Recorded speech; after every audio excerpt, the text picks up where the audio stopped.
ఈరోజు నెల్లూరు నగరంలోని స్థానిక కలెక్టర్ కార్యాలయం తిక్కన ప్రాంగణం నందు ప్రభుత్వం నిర్వహించిన పర్యావరణ ప్రజా అభిప్రాయ సేకరణ కార్యక్రమంలో నెల్లూరు జిల్లా యనాదుల మత్స్యకారుల గురించి మాట్లాడుతున్న ఏపీ యనాదుల సంక్షేమ సంఘం చైర్మన్ బిఎల్ శేఖర్, నెల్లూరు జిల్లా అధ్యక్షుడు చౌటూరు సీనయ్య యనాదుల గురించి మాట్లాడడం జరిగింది. ఈ కార్యక్రమంలో ఏనేటి బ్రహ్మయ్య, వేలూరు బుచ్చయ్య తదితరులు పాల్గొని పర్యావరణ పరిరక్షణ గురించి, యనాదులు ఇబ్బందుల గురించి ప్రసంగించారు.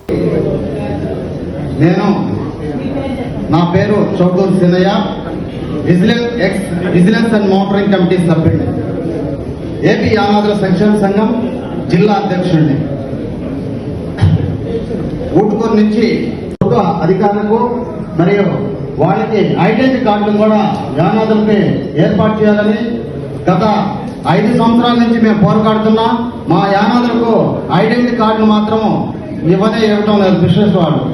కానీ సొసైటీ కూడా పోరాడుతున్న సొసైటీ కూడా చేయటం లేదు.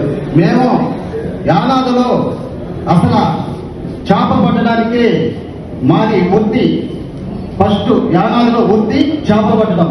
కానీ మాకు మాత్రం ఏ ఒక్క ప్యాకేజీ కూడా రావటం లేదని నేను అధికారులకి విన్నవించుకుంటున్నాను. యానాదుల సంక్షేమ సంఘం చైర్మన్ గారు, రాష్ట్ర వర్కింగ్ ప్రెసిడెంట్ గా పనిచేస్తున్నాను. వేదిక పెద్దలు జేసీ గారికి, అలాగే జేడీసీ ఆల్ డిపార్ట్మెంట్ ఆఫీసర్స్ అందరూ కూడా ముందుగా నా అభిప్రాయాలు. అలాగే మా తోటి కూడా నమస్కారం తెలియజేస్తున్నాను.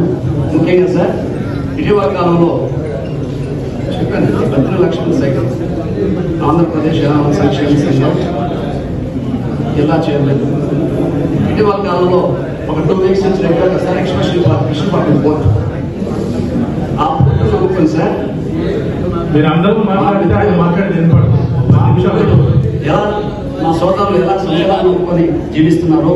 మా యానాదులు కూడా సార్ ఆ బకింగ్హామ్ కెనాల్లో, అలానే కృష్ణపట్నం పోర్ట్ ఏరియాలో దాదాపు 6 చీలుకాలు, ఒకటి మన కండలేరు డ్యామ్ చీలుకాలువ, అలానే పెన్నా అది వచ్చేటువంటి 3 చీలుకాలు, టోటల్గా 4 కాలువలు సార్ బకింగ్హామ్ కెనాల్ కలుస్తున్నాయి.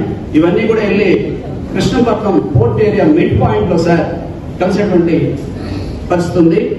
అందువల్ల సముద్రంలో ఆటుపోట్లు వచ్చినప్పుడు మా మత్స్యకారులందరూ కూడా ఆ కాలువలో చేపలు రావడం వల్ల పట్టుకొని జీవించేటువంటి సంస్కృతి సార్ నాకు 100 సంవత్సరాల నుంచి ఉంది.